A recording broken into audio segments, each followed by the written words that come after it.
Hello, कैसे हैं आप सब। मैं आपका मेंटर और आप देख रहे हैं लर्न इंग्लिश विदाउट रूल्स का एक नया और फ्रेश सेशन। एक बार फिर से द हिंदू एडिटोरियल के बाद कुछ नए वर्ड्स बढ़ाएंगे आपके डिक्शनरी में शब्दों की संख्या। सेशन को शुरू करेंगे उससे पहले जो लोग इस चैनल पर नए हैं और वैसे पुराने लोग जिन्होंने अब तक चैनल को सब्सक्राइब नहीं किया है, प्लीज सब्सक्राइब कर लीजिए। बेल आइकन प्रेस करके नोटिफिकेशन कॉल पर रखना नहीं भूलेगा ताकि यहाँ जो वीडियो अपलोड हो उसकी सूचना आपको मिले और कोई भी सेशन मिस ना हो। लाइक और शेयर करने में कंजूसी नहीं कीजिएगा। साथ में सेशन के दौरान मन में कोई बात रह जाए तो कमेंट में लिख करके साझा जरूर कीजिएगा। अगले सेशन में उसके आंसर के साथ हम जरूर उपस्थित होंगे। चलिए सेशन की शुरुआत करते हैं।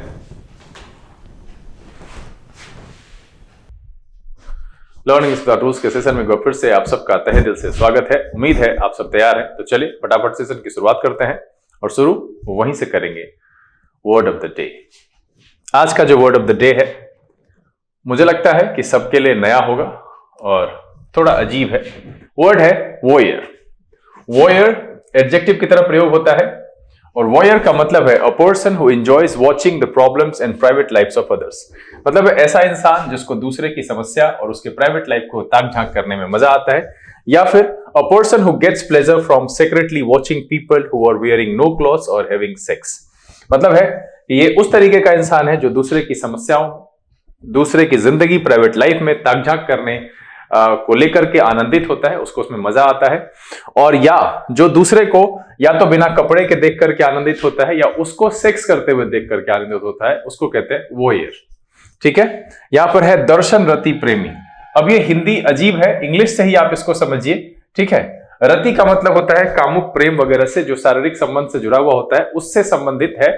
और यहां पर सीधा सीधा है कि इस शब्द को आप इस अर्थ में यूज करें, problems and private lives of others, a person who enjoys watching the problems and private lives of others। यहां पर इस अर्थ में कोई एंटोनिम सिनोनिम वहां पर था नहीं, रहने दिया। एग्जांपल देख लेते हैं। Most writers are voyeurs of a kind. क्या है? Most writers are voyeurs of a kind. तो यहां पर जो वर्ड है वो है वॉयर। ये एक एडजेक्टिव की तरह प्रयोग होता है। आज का वर्ड ऑफ द डे है, मतलब है a person who enjoys watching the problems and private lifes of others. आप इस अर्थ में इसको सामान्य तौर पर इस्तेमाल कर सकते हैं। ऐसे इसका एक और विशेष अर्थ में प्रयोग होता है a person who gets pleasure from secretly watching people who are wearing no clothes or having sex. इस अर्थ में इस्तेमाल करते हैं वॉयर शब्द का। चलिए सेशन की शुरुआत करते हैं। लेते हैं पहला वर्ड, और आज का जो पहला वर्ड है वो है इनऑर्डिनेट। ये एडजेक्टिव की तरह प्रयोग होता है और इनऑर्डिनेट का मतलब होता है much greater than usual or expected. क्या है? Much greater than usual or expected, मतलब है सामान्य या प्रत्याशित से बहुत बड़ा, अत्यधिक या अमर्यादित। इस अर्थ में हम इनऑर्डिनेट शब्द का प्रयोग करते हैं। सिनोनिम की बात करें, एक्सेसिव, अनड्यू एंड एक्सॉर्बिटेंट। क्या हो जाएगा? एक्सेसिव, अनड्यू एंड एक्सॉर्बिटेंट एक अर्थ में इनऑर्डिनेट के सिनोनिम के तौर पर प्रयोग करेंगे। एंटोनिम की बात करें, मॉडरेट, लिमिटेड एंड रीजनेबल। क्या हो जाएगा? मॉडरेट, लिमिटेड एंड रीजनेबल एक अर्थ में इनऑर्डिनेट के एंटोनिम के तौर पर प्रयोग कर सकते हैं। तो सेशन में जो पहला शब्द है वो है इनऑर्डिनेट, मतलब होता है much greater than usual or expected, सामान्य या प्रत्याशित से बहुत अधिक, अत्यधिक या अमर्यादित। एग्जांपल देख लेते हैं। कह रहा they spent an inordinate amount of time and money on the production. क्या है? They spend an inordinate amount of time and money on the production. चलिए अगला जो शब्द है वो है नैप। कॉमनली यूज्ड है, लिस्ट में नहीं था इसलिए यहां पर डाल दिया है। वर्ब की तरह प्रयोग होता है। इसका मतलब होता है to catch or arrest somebody who is doing something wrong. क्या है? The catch or arrest somebody who is doing something wrong. या to take or get something before anyone else can get to it, मतलब है दोषी व्यक्ति को पकड़ना या हिरासत में लेना, छीन लेना या झपट लेना। इस अर्थ में भी हम नैप शब्द का प्रयोग करते हैं। सिनोनिम की बात करें, arrest, capture, catch and nail. क्या हो जाएगा? Arrest, capture, catch and nail.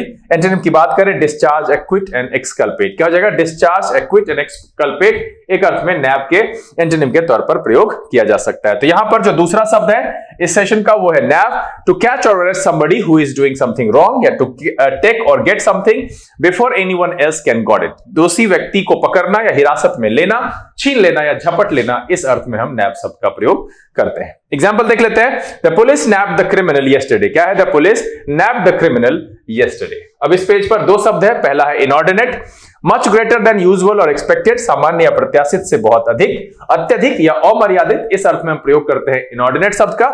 दूसरा है nab, to catch or arrest somebody who is doing something wrong और to take or get something before anyone else can get to it, मतलब है दोषी व्यक्ति को पकड़ना या हिरासत में लेना, छीन लेना या झपट लेना।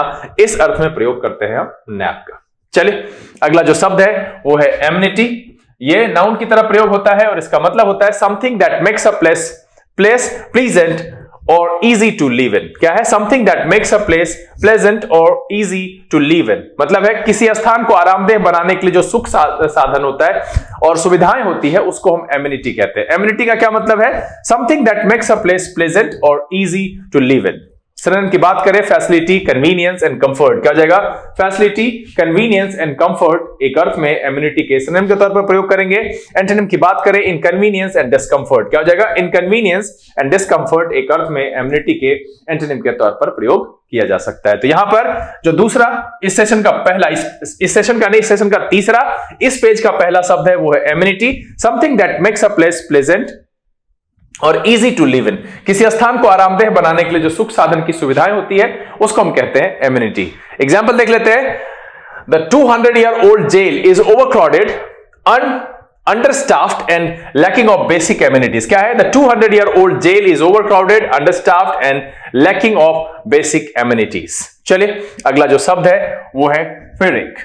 फेरिक नाउन और एडजेक्टिव दोनों तरीके से प्रयोग किया जा सकता है। इसका मतलब है relating to a victory that is not worth winning because the winner has lost so much in winning it. मतलब है कि कोई भी जीत जो कि वर्थ ना हो क्योंकि विनर ने उसको पाने के लिए बहुत कुछ खो दिया है। Relating to a victory that is not worth winning because winner has lost so much in winning it. मतलब है करीब कीमत पर मिलने वाली जीत, बहुत बड़ी कीमत चुका करके मिलने वाली जीत, इस अर्थ में हम पेरिक शब्द का प्रयोग करते हैं। सिनोनिम की बात करें, हॉलो, वर्थलेस एंड पॉइंटलेस एक अर्थ में पेरिक के सिनोनिम के तौर पर प्रयोग करेंगे। एंटोनिम की बात करें, वैल्यूएबल, बेनिफिशियल एंड वर्थवाइल। क्या हो जाएगा?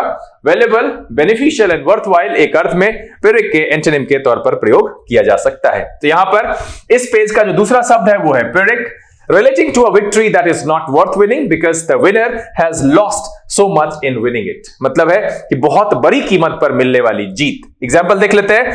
His victory against destruction of local landmark took a pyrrhic turn। क्या है? His victory against destruction of local landmark took a pyrrhic turn। इस पेज पर भी दो शब्द, पहला amenity, something that makes a place pleasant or easy to live in। किसी स्थान को आरामदेह बनाने वाली सुख साधन और या सुविधाएं, उस अर्थ में हम एमिनिटी शब्द का प्रयोग करते हैं। दूसरा शब्द है pyrrhic, relating to a victory that is not worth winning because the winner has lost so much in winning it. बहुत बड़ी कीमत पर मिलने वाली जीत, इसको कहते हैं पिरिक। चलिए अगला जो शब्द है वो है वीन। वीन वर्ब की तरह प्रयोग होता है और इसका मतलब होता है to detach the affection of. मतलब है अलग करना, अफेक्शन को खत्म करने के लिए अलग कर देंगे तो अफेक्शन खत्म। To detach the affection, to gradually stop feeding a baby young or young animal with its mother's milk and start giving it solid food. मतलब है अलग करना। देखिए पहला वाला बाद में लिखा गया है, ये एक नंबर मीनिंग है, और ये दूसरा वाला कि धीरे धीरे मां का दूध छुड़ाना, इसका मतलब होता है वीन। सिनोनिम की बात करें, एलियनेट, एस्ट्रेंज एंड डिटैच। क्या हो जाएगा? एलियनेट, स्ट्रेंज एंड डिटैच एक अर्थ में वीन के सिनोनिम के तौर पर प्रयोग करेंगे। एंटोनिम की बात करें, रिकंसाइल, यूनाइट एंड कंबाइन। क्या हो जाएगा? रिकंसाइल, यूनाइट एंड कंबाइन एक अर्थ में वीन के एंटोनिम के तौर पर प्रयोग किया जा सकता है। तो यहां पर इस पेज का जो पहला शब्द है वो है वीन। वीन का मतलब होता है to detach the affection of or to gradually stop feeding a baby or young animal with its mother's milk and start giving it solid food। मतलब है धीरे धीरे मां का दूध छुड़ा करके बच्चे को सॉलिड फूड पर ले जाना, दैट इज कॉल्ड वीन। या फिर अलग करना, अफेक्शन को कम करना, डिटैच करने के अर्थ में हम वीन का प्रयोग करते हैं। एग्जांपल देख लेते हैं। This would wean the Taliban away from supporting terrorism and help in the protection of women's and minorities' rights। है ना? This would wean the Taliban away from supporting terrorism and help in the protection of women's and minorities' rights। पहला शब्द यहां पर इस page का Wien. चलिए अगला जो शब्द है वो है इनॉक्वस। इनॉक्वस एक एडजेक्टिव की तरह प्रयोग होता है और इसका मतलब होता है not meant to cause harm or upset somebody. मतलब है अहानिकारक और सीधा साधा। क्या है?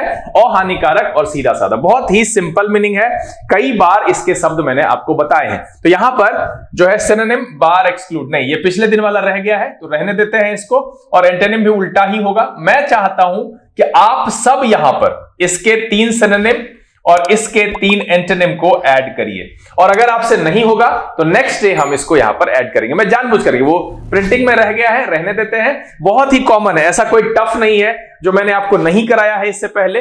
और आप नहीं कर सकते हो, तो मैं चाहता हूं कि इनॉक्युअस वर्ड के लिए आप सब 3 सिनोनिम 3 एंटोनिम खुद खोज करके कमेंट में लिखिए।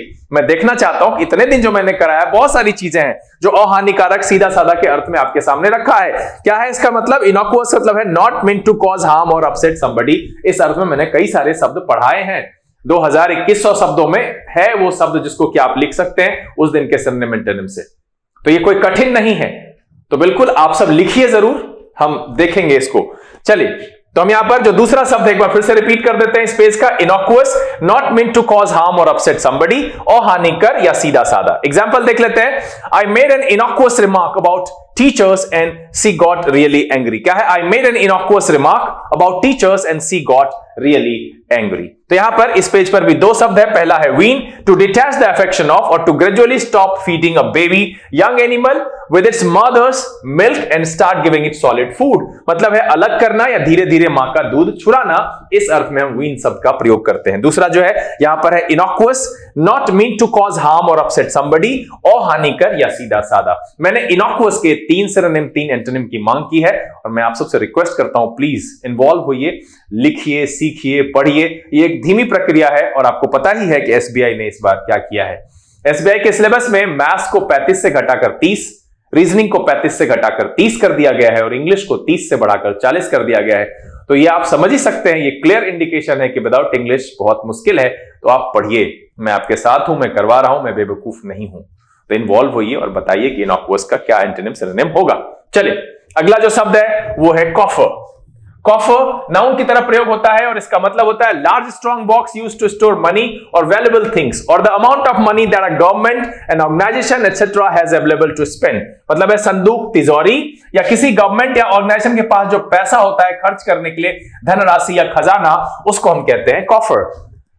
यहां पर एग्जाम्पल है the whole product of these taxes goes into the nation's coffers. कुछ उल्टा हुआ है एनिमेशन में, हम सारे को पहले ले ही आते हैं, ठीक है।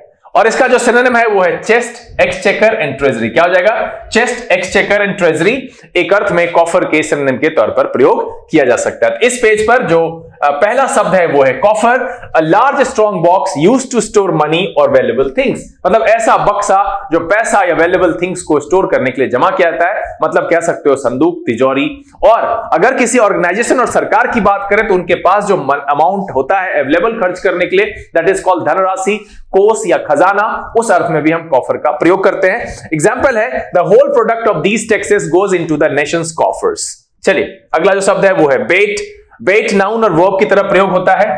बेट क्या होता है? नाउन और वर्ब दोनों तरीके से प्रयोग होता है और इसका मतलब होता है to intentionally make a person angry by saying or doing something to annoy them or something that is used to persuading or attracting someone।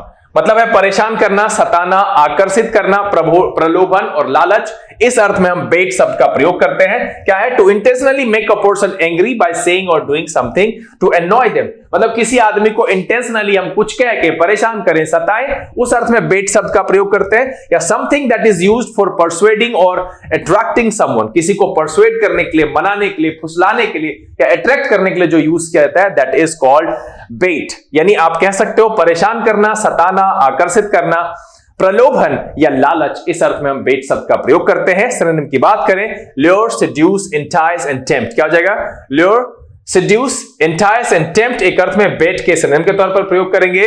Antonym की बात करें, warn, alert, caution and warn. क्या हो जाएगा?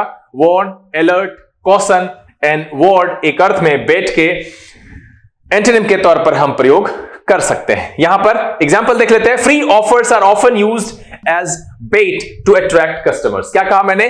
Free offers are often used as bait to attract customers. इस page पर भी 2 शब्द है। पहला है coffer, a large strong box used to store money or valuable things. मतलब है खजाना, संदूक, तिजोरी, इस अर्थ में प्रयोग करते हैं। दूसरा है the amount of money that government or an organization etcetera has available to spend.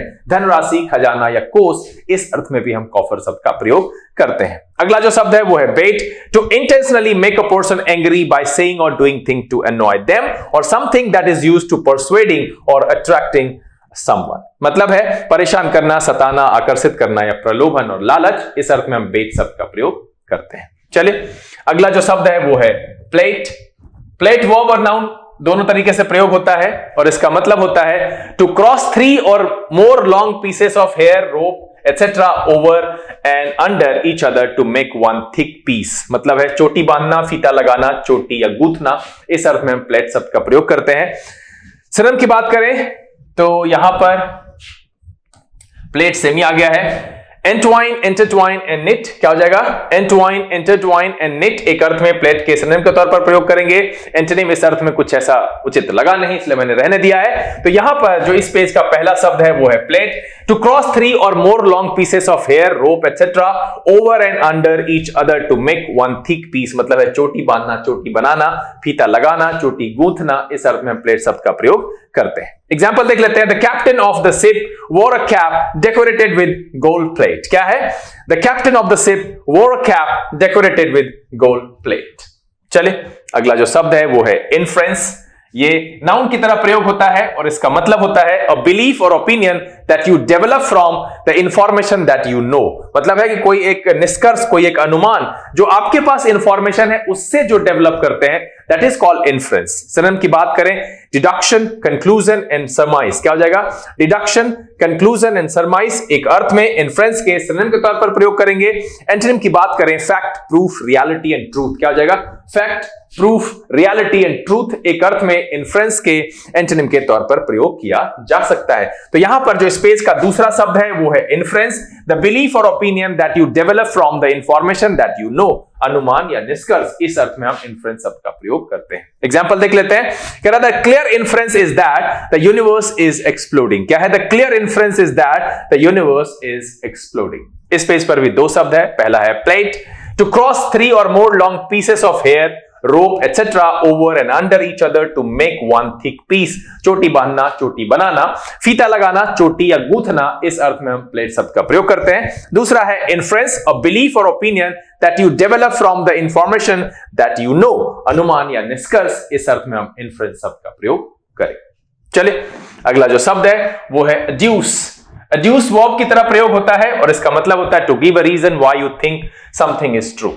मतलब है प्रस्तुत करना, प्रमाण देना, सामने रखना या उद्धृत करना। क्या कहता है? टू गिव अ रीजन, कारण प्रस्तुत करना, कारण देना कि आप क्या क्यों सोचते हो कि कोई चीज सही है। Give a reason why you think something is true. Synonym की बात करें cite, illustrate, prove and show. क्या हो जाएगा? Cite, illustrate, prove and show एक अर्थ में एड्यूस के सिनोनिम के तौर पर प्रयोग करेंगे। एंटोनिम की बात करें विदहोल्ड, कंसील एंड सप्रेस। क्या हो जाएगा? विदहोल्ड, कंसील एंड सप्रेस एक अर्थ में एड्यूस के एंटोनिम के तौर पर प्रयोग किया जा सकता है। यहां पर जो पहला शब्द है इस पेज का वो है adduce. To give a reason why you think something is true. प्रस्तुत करना, प्रमाण देना, सामने रखना या उद्धृत करना। इस अर्थ में हम एड्यूस शब्द का प्रयोग करते हैं। एग्जाम्पल देख लेते हैं। none of the evidence adduced in court was conclusive। क्या है? none of the evidence adduced in court was conclusive। चलिए अगला जो वर्ड है वो है horse। horse एडजेक्टिव की तरह प्रयोग होता है और horse का मतलब है used about a person or his or her voice। मतलब है किसी के वॉइस के बारे में। sounding rough and quite especially because of a sore throat। मतलब गले खराब होने की वजह से जो एक भारी आवाज होता है, रफ कर्कश आवाज जिसको कह सकते हो, बेसुरा खरास युक्त जो आवाज होता है उसको हम कहते हैं होर्स। क्या कहते हैं? होर्स। सिनोनिम की बात करें rough, harsh, husky and gruff. क्या हो जाएगा? Rough, harsh, husky and gruff एक अर्थ में होर्स के सिनोनिम के तौर पर प्रयोग करेंगे। एंटोनिम की बात करें हार्मोनियस, मेलोडियस एंड डलसेट। क्या हो जाएगा? हार्मोनियस, मेलोडियस एंड डलसेट एक अर्थ में होर्स के एंटोनिम के तौर पर प्रयोग कर सकते हैं। तो यहां पर जो दूसरा शब्द है इस पेज पर वो है horse. used about a person or his or her voice, sounding rough and quite especially because of a sore throat। मतलब है कर्कश, बेसुरा या खरास युक्त। इस अर्थ में हम hoarse शब्द का प्रयोग करते हैं। एग्जाम्पल देख लेते हैं। I'm feeling a little better, thank you, she replied in a hoarse voice। क्या है? I'm feeling a little better, thank you, she replied in a hoarse voice। इस पेज पर भी दो शब्द। पहला है adduce, to give a reason why you think something is true. प्रस्तुत करना, प्रमाण देना, सामने रखना, उद्धृत करना। इस अर्थ में हम एड्यूस शब्द का प्रयोग करते हैं। दूसरा शब्द है होर्स। ये साउंड के लिए यूज होता है किसी इंसान के। Sounding rough and quite specially because of a sore throat, कर्कश, बेसुरा या खरास युक्त। इस अर्थ में हम प्रयोग करते हैं होर्स का। चलिए अगला जो शब्द है वो है इलोक्वेंट। इलोक्वेंट एडजेक्टिव की तरह प्रयोग होता है और इसका मतलब होता है able to use language and express your opinion well, especially when you speak in public। मतलब है सार्वजनिक प्रसंग में वाणी का प्रयोग करने में दक्ष, वाक चतुर या वाकपटु, जो बोलने में बहुत माहिर होता है, चाहे वो किसी का विशेष करके पब्लिक स्पीकिंग अगर कर रहा हो तो उसके लिए हम कहते हैं इलोक्वेंट। सिनोनिम की बात करें, एक्सप्रेसिव, आर्टिकुलेट एंड फ्लुएंट। क्या हो जाएगा? एक्सप्रेसिव, आर्टिकुलेट एंड फ्लुएंट एक अर्थ में इलोक्वेंट के सिनोनिम के तौर पर प्रयोग करेंगे। एंटोनिम की बात करें, इनआर्टिकुलेट, इनएलोक्वेंट एंड म्यूट। क्या हो जाएगा? इनएलोक्वेंट एंड म्यूट, इनआर्टिकुलेट, ये सारे के सारे इलोक्वेंट के एंटोनिम के तौर पर प्रयोग किए जा सकते हैं। इस पेज पर जो पहला शब्द आया है वो है eloquent, able to use language and express your opinion well, especially when you speak in public. जब आप पब्लिक में बोलते हैं, वाकपटु हैं, आप बहुत चतुर हैं, वाणी से वाक चतुर है, तो उस अर्थ में हम इलोक्वेंट शब्द का प्रयोग करते हैं। एग्जांपल देख लेते हैं, सी made an eloquent appeal for action. क्या है? सी made an eloquent appeal for action. चलिए अगला जो शब्द है वो है ब्रेड। ब्रेड नाउन और वर्ब दोनों तरीके से प्रयोग होता है और इसका मतलब होता है a long piece of something especially hair that is divided into 3 parts and twisted together. वही सेम जो प्लेट शब्द का था ना, अभी मैंने बताया, वो सेम वर्ड है, सेम मीनिंग है। इसका मतलब होता है चोटी बांधना, फीता लगाना, चोटी या गूंथना, इस अर्थ में हम प्रयोग करते हैं, जिसको हम स्पेशल पैटर्न में रखते हैं। सिनोनिम की बात करें, प्लेट, एंटरट्वाइन, एंटवाइन एंड एंटरट्वाइन एंड निट एक अर्थ में ब्रेड के सिनोनिम के तौर पर प्रयोग करेंगे। एंटोनिम की बात यहां पर कुछ उस संदर्भ में लगा नहीं तो रहने दिया है मैंने। तो यहां जो दूसरा शब्द है ब्रेड, जो कि प्लेट शब्द का सिनोनिम है, a long piece of something especially hair that is divided into 3 parts and twisted together or to join or 3 more pieces of hair or strong like material by putting them over each other in a special pattern। मतलब है चोटी बांधना, फीता लगाना, चोटी या गूंथना, इस अर्थ में हम ब्रेड शब्द का प्रयोग करते हैं। एग्जाम्पल देख लेते हैं, the captain of the ship wore a cap decorated with a gold braid। क्या है? The captain of the ship wore a cap decorated with a gold braid। यहां पर भी दो शब्द, पहला है eloquent, able to use language and express your opinion well, especially when you speak in public। सार्वजनिक प्रसंग में वाणी का प्रयोग करने में दक्ष, वाक चतुर या वाकपटु, इस अर्थ में हम eloquent शब्द का प्रयोग करते हैं। दूसरा है braid, मतलब होता है a long piece of something especially hair that is divided into 3 parts and twisted together। चोटी बांधना, चोटी बनाना, फीता लगाना, चोटी या गूंथना, इस अर्थ में हम braid शब्द का प्रयोग करते हैं, जो कि प्लेट का सिनोनिम है। चलिए अगला जो शब्द है वो है corroborate। corroborate वर्ब की तरह प्रयोग होता है और इसका मतलब होता है to support a statement, idea etc. by providing new evidence। मतलब है नए प्रमाण दे करके किसी नए पुराने बात को, है ना, किसी बात को, स्टेटमेंट को सपोर्ट करना, नए विचार द्वारा किसी विचार, कथन आदि की संपुष्टि या समर्थन करना, इस अर्थ में हम corroborate शब्द का प्रयोग करते हैं, to support a statement, idea etc. by providing new evidence। Synonym की बात करें, prove, validate and vindicate। Antonym की बात करें, नेग्लेक्ट, रिफ्यूट एंड नलिफाई। क्या हो जाएगा? नेग्लेक्ट, रिफ्यूट एंड नलिफाई एक अर्थ में corroborate के एंटोनिम के तौर पर प्रयोग कर सकते हैं। सिनोनिम में कहा प्रूव, वैलिडेट एंड विंडिकेट एक अर्थ में corroborate के सिनोनिम के तौर पर रखा जा सकता है। तो यहां पर जो इस पेज का पहला शब्द है, एंड आई थिंक सेशन का second last, to support the statement, idea etc. by providing new evidence, मतलब है corroborate, नए विचार द्वारा किसी विचार, कथन आदि की संपुष्टि या समर्थन करना, इस अर्थ में हम corroborate शब्द का प्रयोग करते हैं। एग्जाम्पल देख लेते हैं, कह रहा था evidence was corroborated by 2 independent witnesses। क्या है? The evidence was corroborated by 2 independent witnesses। चलिए आज के सेशन का जो आखिरी शब्द है वो है निक्स। ये नाउन और वर्ब दोनों तरीके से प्रयोग होता है। मैंने आप सबसे पूछा है कई बार और आज फिर पूछ रहा हूं कि अपने 2 फेवरेट शब्द कमेंट में लिख करके जरूर बताइएगा। साथ में इनॉक्वस का 3 एंटोनिम, 3 सिनोनिम लिखना भूलिएगा नहीं। सेशन पसंद आ रहा है तो लाइक कर दीजिए। आप लोग लाइक करना भूल जाते हैं, मैं स्थिति देख रहा हूं, और अगर लाइक नहीं करते हैं तो वजह क्या है वो भी मुझे बताइएगा। सेशन में कोई सुधार करना हो, कुछ जरूरत हो तो वो भी मुझे बता दीजिएगा। निक्स का मतलब होता है टू स्टॉप, प्रिवेंट और रिफ्यूज टू एक्सेप्ट समथिंग। रद्द करना, रोकना या नकारना, इस अर्थ में हम निक्स का प्रयोग करते हैं। सिनोनिम की बात करें, refuse, reject, deny and decline. क्या जगह? Refuse, reject, deny and decline एक अर्थ में निक्स के सिनोनिम के तौर पर प्रयोग करेंगे। एंटोनिम की बात करें, परमिट, अलाउ, कंसीड एंड ग्रांट। क्या हो जाएगा? परमिट, अलाउ, कंसीड एंड ग्रांट एक अर्थ में निक्स के एंटोनिम के तौर पर प्रयोग किया जा सकता है। तो यहां पर जो सेशन का आखिरी और इस पेज का दूसरा शब्द है वो है निक्स। टू स्टॉप और प्रिवेंट और रिफ्यूज टू एक्सेप्ट समथिंग, रद्द करना, रोकना या नकारना, इस अर्थ में हम निक्स का प्रयोग करते हैं। एग्जाम्पल देख लेते हैं, the film studio nixed her plans to make a sequel. क्या है? The film studio nixed her plans to make a sequel. इस पेज पर 2 शब्द, corroborate, to support a statement, idea etc. by providing new evidence। मतलब है कि नए विचार द्वारा किसी विचार, कथन आदि की संपुष्टि या समर्थन करना, मतलब है समर्थन करना, सपोर्ट करना, इस अर्थ में हम corroborate शब्द का प्रयोग करते हैं। दूसरा है निक्स, टू स्टॉप, प्रिवेंट और रिफ्यूज टू एक्सेप्ट समथिंग, रद्द करना, रोकना या नकारना, इस अर्थ में निक्स्ट का प्रयोग किया जाता है। The film studio nixed her plans to make a sequel. चलिए यहां पर सेशन समाप्त तो हो गया है, लेकिन दो बोनस है, दो ईडियम है, पढ़ते चलते हैं। पहला है सिल्वर लाइनिंग। सिल्वर लाइनिंग एक ईडियम की तरह यूज होता है। इसका मतलब क्या है? An advantage that comes from a difficult or unpleasant situation. मतलब है कोई अनप्लेजेंट सिचुएशन और डिफिकल्ट सिचुएशन के जो कुछ एडवांटेज होते हैं उसके लिए हम सिल्वर लाइनिंग का प्रयोग करते हैं। आशा की किरण, इस अर्थ में सिल्वर लाइनिंग का प्रयोग किया जाता है। मुझे याद है ऐसा ही कोई शब्द मैंने बताया था आशा की किरण के, शायद वो ईडियम था। लिख करके मुझे कमेंट बताइएगा कौन सा ईडियम मैंने बताया था। चले एग्जांपल देख लेते हैं। When things look black there is always a silver lining. क्या है? When things look black there is always a silver lining. Silver lining यहां पर पहला ईडियम है, मतलब है an advantage that comes from a difficult or unpleasant situation. चले दूसरा जो है पुल वंस वेट। अब ये जो वंस है ना, अगर ही सब्जेक्ट होगा तो हिज होगा, दे सब्जेक्ट होगा तो देयर होगा, आई सब्जेक्ट होगा तो माय होगा। उस तरीके से यहां पर हम वंस को चेंज कर सकते हैं। ये ईडियम की तरह प्रयोग होता है। Do one's fair share of work, मतलब है मेहनत करने के अर्थ में हम इसका प्रयोग करते हैं। मैंने क्या कहा कि वंस का प्रयोग हम उस अर्थ में करते हैं जिसके लिए सब्जेक्ट प्रयोग होता है। आई के लिए यूज करेंगे तो माय हो जाएगा, ही के लिए यूज करेंगे तो हिज हो जाएगा, दे के लिए यूज करेंगे देयर हो जाएगा। Do one's fair share of work या to do fair share of work that a group of people is doing together. कठिन परिश्रम करना, पुल वंस वेट, इस अर्थ में प्रयोग करते हैं। एग्जांपल देख लेते हैं। If he doesn't start pulling his wait, देखिए ही के लिए यूज हुआ है इसलिए यहां पर वंस की जगह पर हिज लगा है, ध्यान दीजिएगा। If he doesn't start pulling his weight he will lose his job. क्या है? If he doesn't start pulling his weight he will lose his job.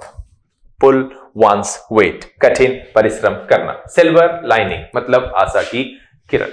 उम्मीद है कि आज के सेशन में वर्ड ऑफ द डे को मिलाते हुए जो 17 वर्ड और 2 ईडियम रखे गए सबके सब नए थे, पढ़ करके मजेदार आया, मजेदार लगा और सेशन आपको पसंद आया।